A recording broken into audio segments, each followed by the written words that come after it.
Hello and welcome to the podcast Life's Second Act, a podcast journey to finding direction and purpose. My name's Simon. Now, this is the podcast that delves into the transformative phase of later life, exploring its challenges, new directions, and uncertainties that come with it. In short, I'm trying to uncover and find and shape that clarity in terms of where I'm heading next and my true purpose.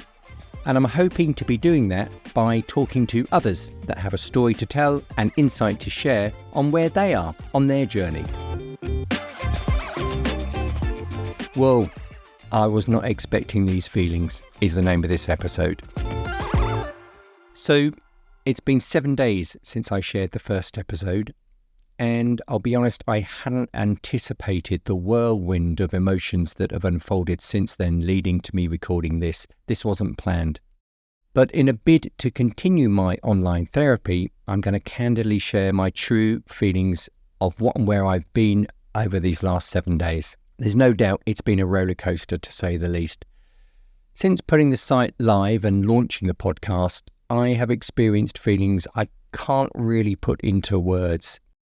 I guess fear, insecurity, and a sense of really being completely out of sorts has really loomed large against this sort of backdrop of my professional career in video.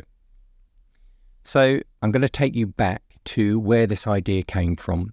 As I sought to be proactive and create a space for opportunities in early January, traditionally quite a quiet time for me with business and work, and I found myself on a drive home, having dropped my daughter off at Cardiff University, and I ended up dictating a stream of consciousness and thoughts and ideas into my phone. A little later, I pulled over at Memory Services on the M4, and I turned to ChatGPT to make sense of my ramblings.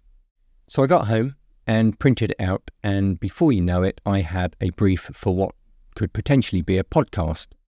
So I was being quite proactive and utilising my time wisely. I found myself falling, or maybe rising, into the realms of the possibilities of where this may go and what I might learn from it. Within a very short amount of time, I found myself creating a website, understanding more how podcasts work, the platform, and how this links to that, delving into the design of a website and reworking things and colour schemes. And I think for the first time I felt like I was learning something new. Now, as I've said, work is typically quite quiet for me in the first few weeks of January, often allowing me to invest time in new ideas or projects that might have piqued my interest. Stepping out my comfort zone, I experienced small wins and a sense of something new evolving. Fast forward 2 weeks, and I had a very simple yet ready-to-go website. Then it hit me.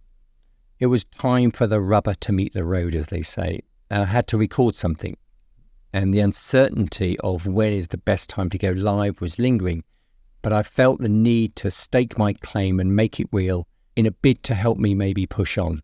And so, a day before my 55th birthday, the podcast was live. Honestly, I was quite pleased with myself. In a short span of time, I had created something from scratch, learned new skills, and gained insights into the behind the scenes of podcasting. And I sat there with a beer on my birthday, and I couldn't help reflect on the journey so far.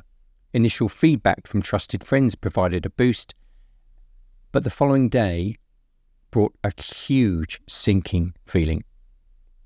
With laid foundations and hours invested, the realization that it was nothing without these crucial conversations that I wanted to have. And those conversations could really help give a sense of purpose to the podcast. I really believe these individuals have stories and insights that could open up our discussions and leave us with new ideas to ponder on. But the self-doubt really crept in. As I began writing emails to people that I admired and people whose stories I wanted to share, it dawned on me, why would they speak to me on a podcast with no episodes, no track record? All of a sudden, my confidence and belief in myself waned. The past few weeks had been a real whirlwind, consuming my head with internal dialogue, Having said that, there was some light. My day job provided me some sanity. Despite January being a little quieter than expected, the projects and people that I have been working on and with have offered a welcome distance from this new daunting and exciting opportunity that lies ahead with the podcast. Working on some creative projects this month underscored the best aspects of being in the creative business. And sometimes it really doesn't feel like work. It feels like playing. It doesn't really feel like a proper job. And yet when you take the creativity out, it's the shifting schedules of projects that flow through the diary. 1 minute you think you know where you are and you know what you've got in your diary for the next few weeks and how it's going to play out, and then everything changes. It's something I've dealt with for many, many years, and it never gets any easier, those constant shifts. So with a few small projects shifting back into February, again, it gave me no excuse not to pursue the thoughts, ideas concerning the podcast and pushing that forward. So this past week has, without doubt, been a real mixture of highs and lows. And even as I record this, I'm putting off sending those emails to potential guests. Just before I started recording, my phone pinged. I picked up a message that was really needed. So I posted a short message on Facebook to reach out to friends, people that I know. And in short, it said, "Hello, lovely people out there. As you know, I've just turned 55. Weird stage in my life, I feel, well, for me at least, just dipped my toe into something new where I'm on a mission to find a clearer direction and purpose in my life. But to say I know where I'm heading wouldn't be true. I feel lost. So, are you in the age range of 45 to 50 upwards? Does any of this resonate with you? Or can you comment on lacking that direction for what's next, personally or professionally? Are you stuck looking for what's next? Have you made a change and found renewed direction and purpose? How do you differentiate between a temporary lack of direction and a more persistent issue?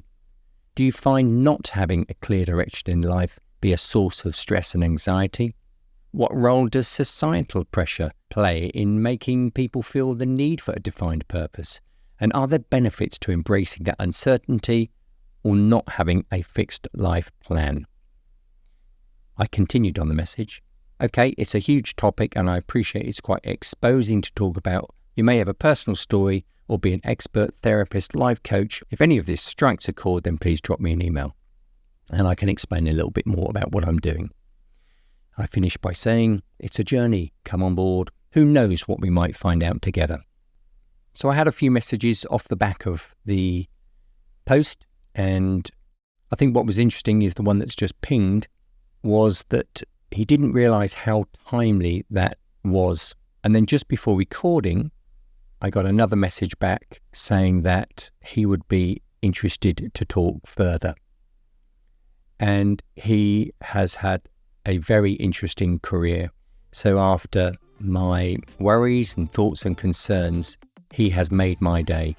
I think it's going to be a really interesting conversation.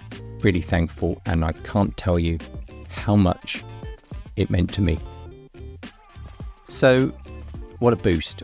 I just need to send those emails out now, get out my comfort zone and face the fear that some or maybe all of them may not feel it's right for them to have a conversation. But that isn't a reason for me not trying to push ahead. So on that high note, as I reflect on what a weird week it's been, of highs and lows, I want to thank you so much for listening. And again, if anything resonates with you or someone you know, please follow along as we take this step by step. Until next time, thank you.